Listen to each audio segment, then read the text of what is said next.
आं मुस्रि कातिराम बर' 25 नं बियाब बागानपारा समस्तिनि इउपिपिएलनि बिजाथि बिसायख'थियाथ' 4 एप्रिलाव जानांगौ दङमोन 2020 मायथाइनि दा दिनै फैयै फैयै नभेम्बरनि माने 8 खालार सफैबाय दासिम बिसायख'थिया जायाखै थेवबो जोंनि जि मावथिफोर जोंनि जिखिनि बिबानगिरिफोर इउपिपिएलनि बिथांमोना जोबोद गोसो होनानै खामानि मावबाय थादों आरो बै समाव जोंहा सांगठनिक भाबै जिखिनि माने खामानि मावनांगौ बेखौ जों मावजोबनानै दोनदों आरो दिनैनि समाव जोङो नुदों जे बागानपारा समस्ति हिसाबै बागानपारा बियाब हिसाबै जेसेबां माने भट दोङो बेवहाय 80,000नि खाथियाव भट दोङो आरो बे 80,000नि खाथिनि जि मोनसे भट बे भटखौ जोङो गोबां भट मोननायनि जि मोनसे थासारि बे थासारिया जोंहा जाबाय आरो इउपिपिएलआ गोबां भट लानानैनो नैबे 25 नं बागानपारा बियाबनिफ्राय जों देरहागोन आरो देरहागोना जों रोखा जाखाबाय आरो बे हिसाबैनो जोंनि मावथि जोंनि बिबानगिरिफ्रा खामानि मावबाय दं। नोंथांनि कन्टेस्ट हिसाबै सोर फैगोन दिनैनि समाव जोङो नुदों बेवहाय कन्टेस्ट हिसाबै रावबो फैनाय नङिखौ जोङो दिनैनि थासारिया जोंनो बुंदों मानो होननानै बुङोब्ला जोङो गासै 6 केन्डिडेट दोङो आंखौ लाफानानै बिनिनो बे साबा केन्डिडेटआ टटेल भटनि रिमेनिं जिखिनि पार्ट थागोन जों मोननायनि अनगायै बे रिमेनिं पार्टखौ एसे राननानै लागोन बिथांमोना आरो बिनि थाखायनो जों कन्टेस्टआव फैनायनि जि मोनसे थासारि बे थासारिखौ दिनैनि समाव जोङो नुनो मोनाखै। हाग्रामानि जि बिटिआर एकर्डनि सायावहाय हेंथा बुंबाय थादों बेनि फिनजाथाय नोंथाङा मा होनना बुंगोन? दा बे हाग्रामायाथ' आसलमथे बेखौ बांद्राय राजनिति खालामदों आरो बे राजनिति खालामनायनि थाखायनो बिथाङा बिटिआरआव जेबो गैया बिटिआर गोरोबथायाव जेबो गैया बे बाथ्राफोरखौ बिथाङा बुंगासिनो दोङो नाथाय बिटिआरनि जि गोरोबथा बे बिटिआर गोरोबथाखौ लानानैनो नैबे समाव गोबां रायजो राजाफोरा ओंखारबोदों बिटिआर जि गोरोबथा बे बिटिआर गोरोबथानि जिखिनि दफाफोर बे दफाफोरखौ मावफुंनांगौनि थाखायनो नै खालि जोङो बर' रावारिल' नङा गुबुन रावारिफोराबो गुबुन धोरोमारिफोराबो बिथांमोना जोंखौ थुलुंगा होदों जोंखौ माने खामानि मावनो थाखाय जोंखौ गोसो माने थुलुंगा होदों आरो बे थुलुंगा आरो जोंखौ एनकारेज खालामनायनि थाखायनो थारैनो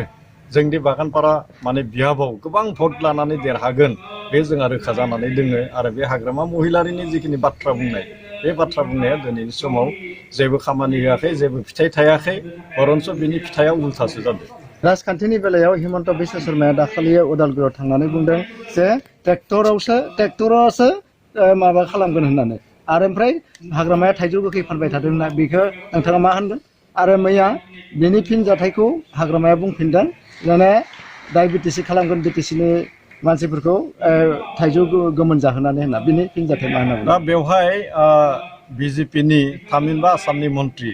सोलोंथाइ देहा बिफाननि मन्त्रि हिमन्त बिश्व शर्माया मा बुंदों मा बुङाखै आं बेखौ बारा गोसो होनो लुबैयाखै खारन बिथांमोनाबो नैबे बिटिआरआव बिथांमोननि जि बिजेपिनि बिथा बे बिथाखौ माने गोख्रों खालामनो थाखाय गोग्गोम खालामनो थाखाय खामानि मावबाय थादों बिथांमोना गावसोरनि नोजोर आरो थांखिजों थारैनो बेखौ मावदों। दा बेवहाय नुदों मा जिखिनि बाथ्रा दान्थेलायबाय थानाय जादों डक्टर हिमन्त बिश्व शर्मा आरो बा बिटिसिनि बारग' चिफ हाग्रामा महिलारिनि गेजेराव बियो आं बेवहाय आंनि माबानायखौ नै आंनि जि मोनसे बुंनाय आं जिहेतु नोंथाङा सोंबाय आं बेखौनो बुंनो लुबैदों दे आसलमथे गोखै गोखा बेखौथ'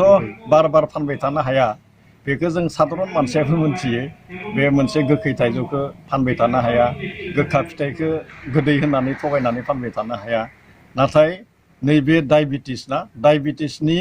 डायबेटिसआव जेब्ला बिथाङा माने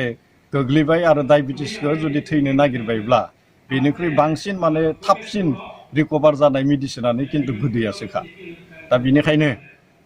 डायबेटिसआवबोदि माने गोदैया माने बिहारि होननानै बुङोना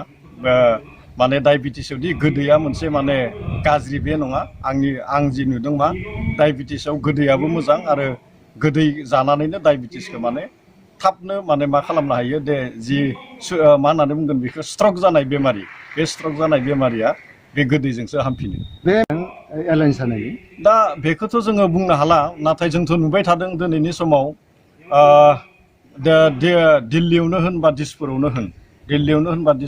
होन बे दिल्ली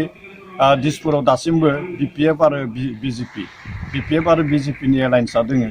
दा बे हिसाबै जिहेतु बिथांमोना बेनो जानो हागौ नैबे BTCनि जि बिसायख'थि बे BTCनि बिसायख'थियाव गावबा गाव जिहेतु बिजाथि होदो बे बिजाथि होनायनि थाखाय गावबा गावनि जिखिनि भटार गावबा गावनि जिखिनि बिबानगिरि गावबा गावनि मावथि बिथांमोनखौ माने थुलुंगा होनो थाखाय बेखिनि बाथ्राखौ बुंदो जानो हागौ BTCआव UPPLआ बेसेबां मोनगोन जोङो नांगौ बायदि जिखिनि आखन बे आखनखौ जोङो मोनगोन जोङो रावनिबो मदद लायालासेनो जोङो फैबाय थानाय जि 2020 मायथाइनि जि BTC बिसायख'थि बे BTC बिसायख'थियाव जोङो देरहानानै जों गावनो UPPLआनो जोङो सरकार दानायनि जि मोनसे